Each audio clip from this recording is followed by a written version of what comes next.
do you deal with rejection?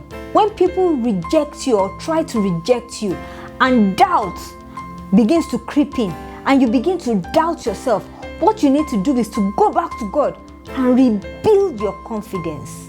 That's exactly what Jesus did. God came in form of a dove and landed upon his head and said, "Indeed, this is my beloved son in whom I am well pleased." So it's okay to feel rejected in life sometimes, because it is a sign that God is with you. You don't need to depend on the expectation of people to know your worth.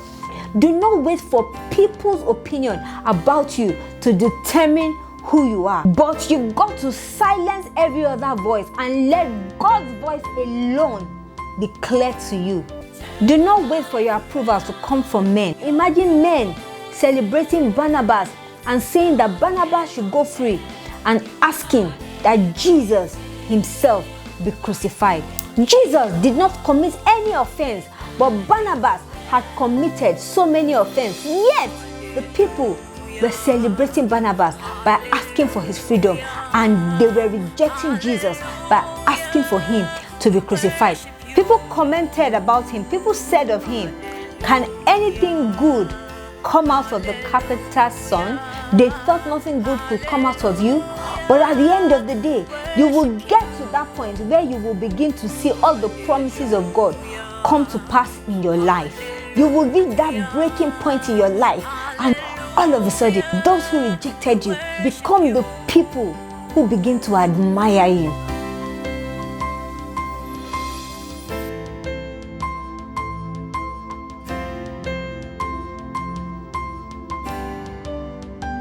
Do you feel rejected? I want you to know today that Jesus also felt rejected. People commented about him. People said of him, "Can anything good come out of the carpenter's son?" I can imagine how Jesus felt. I mean, when somebody makes a statement like that to you, "Can anything good come out of him? Can anything good come out of her?" That is a statement of rejection. Have you ever been in a situation whereby you feel so rejected? Jesus understands exactly how you feel, because he too has also been a victim of rejection. How do you deal with rejection? Now, from the Bible passage, the Bible makes us understand that, "And they took up stones from Solomon's porch to stone him." Now, the Bible makes it clear in the passage that Jesus decided to walk through Solomon's porch. Now, Solomon's porch is significant here because the presence of God was there. 1 Kings chapter 9 verse 3, God was saying, "I have consecrated this temple that you have built, and I have made it my permanent home." So this makes it clear that God was present in Solomon's porch. He said he had made it his permanent home. And that was exactly what Jesus went through. And people picked up stones from this same Solomon's porch where the presence of God was. People picked up stones to actually stone Jesus. When God said that "I will make it my permanent home," that means I will constantly be there. My presence will constantly be there. So Jesus went through Solomon's porch knowing that the presence of his father was constantly there. And it was in this very presence of his father that people took up stones to stone Jesus. In the very presence of God. Sometimes when we follow God, things appear to become tougher and rougher along the way. But if you keep moving, you will get there. You will get to that point where you will begin to see all the promises of God come to pass in your life. Have you been in a situation whereby people reject you and then you also begin to reject yourself?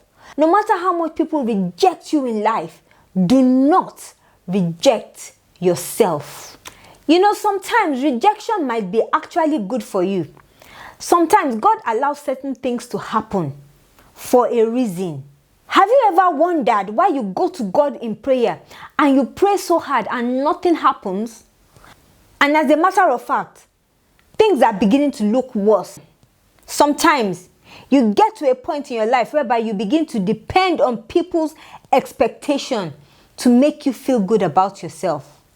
You depend on the opinion of people before you can believe in yourself, before you can accept yourself. You depend on people's expectations before you can believe in your aspirations. And the truth is that a lot of times, people's expectations about you is usually false. So you don't need to depend on anybody's expectation for you to believe in yourself, for you to know who you really are. You don't need to depend on the expectation of people to know your worth. People's expectations can make you weak. It can make you lose your strength and your will and your tenacity. It can make you lose your ability and your capacity to keep on moving. But you've got to silence every other voice and let God's voice alone be clear to you. Do not wait for your approval to come from men, because men, they usually celebrate the wrong things. Imagine men celebrating Barnabas and saying that Barnabas should go free and asking that Jesus be crucified. This is enough evidence that men usually celebrate the wrong things. They were celebrating Barnabas rather than celebrating Jesus. Jesus did not commit any offense, but Barnabas had committed so many offenses. Yet the people were celebrating Barnabas by asking for his freedom, and they were rejecting Jesus by asking for him to be crucified. Do not wait for people's opinion about you to determine who you are. Do not wait for approval from men, because men's approval are usually wrong. Men usually focus on the wrong things to approve you, but God focus on your mind. God focus on your heart to approve you. Have you ever felt rejected in your life? You've tried to explain yourself to people, but instead of them accepting you, they reject you. They throw stones at you, stones of rejection, stones of hate. And you are wondering, just like Jesus, in John 10 verse 32, what exactly have you done to be treated this way? And when people reject you, you feel discouraged and the voice of doubt begins to creep in. You want to be recognized. You want to be celebrated and appreciated. But everything in your life seems to be going in the wrong direction. But you know what? It is okay to feel rejected in life sometimes, because it is a sign that God is with you. Because by the time you finally get to your breakthrough, the people who rejected you will have more things to marvel about you. People who rejected you will now be the very same people admiring you. And when the people that rejected you begin to admire you, there isn't any better honor than that. There isn't a greater comeback in life than for when the people who rejected you become the people who begin to admire you. They thought nothing good could come out of you, but at the end of the day, you have made it. You have reached that breaking point in your life. You have gotten your breakthrough, and those who rejected you all of a sudden begin to admire you. So it's okay to feel rejected in life sometimes, because it is a sign that God is with you. Now, even though the people rejected Jesus, Jesus still believed in himself. And now verse 40 tells us that the very people who took stones to throw at Jesus started to believe in him. Why? They started believing in him because Jesus believed in himself. He did not allow the rejection to stop him. If you don't believe in yourself, how do people believe in you? When people reject you or try to reject you, and doubt begins to creep in, and you begin to doubt yourself, what you need to do is to go back to God and rebuild your confidence. That's exactly what Jesus did. He went to Jordan and he built his confidence. Jordan was the place where God first approved Jesus Christ, when he came in form of a dove and landed upon his head and said, "Indeed, this is my beloved son in whom I am well pleased."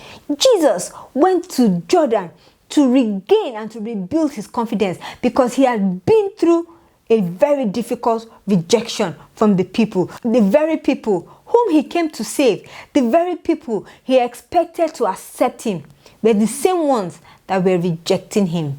What do you do when the very people you expect to believe in you are the ones who are rejecting you? They don't believe in your dreams. They don't believe in your vision. They don't believe in your purpose. They don't believe in your calling. They don't believe in your ministry. They don't believe in your anointing. They don't believe in anything about you. How do you feel when the very people that you expect to believe in you are now the ones that are rejecting you? Sometimes when people reject you, they are rejecting you for a better position, for a better opportunity. They are rejecting you for a better destination. So when people reject you, that might not be the best God has for you. Now you expect a certain door to open for you, and the person in charge of that door shuts the door in your face. How do you feel? It may just be an opportunity for you, for a bigger door to be opened in front of you. So sometimes rejection can be good because it actually prepares you for something bigger. So if somebody does not give you one position today, it may be because God has a better position for you. You apply for a job today and they don't give you that job. It could be that God has a better job for you. You don't have this platform today. It could be because a bigger platform is waiting for you. So don't be discouraged. Don't be discouraged. Don't let the fact that people reject you, don't let it stop you. Don't let it discourage you. Because a better opportunity is going to open for you somewhere. Why? Because God is a faithful God. And he's not a kind of God that will let you down.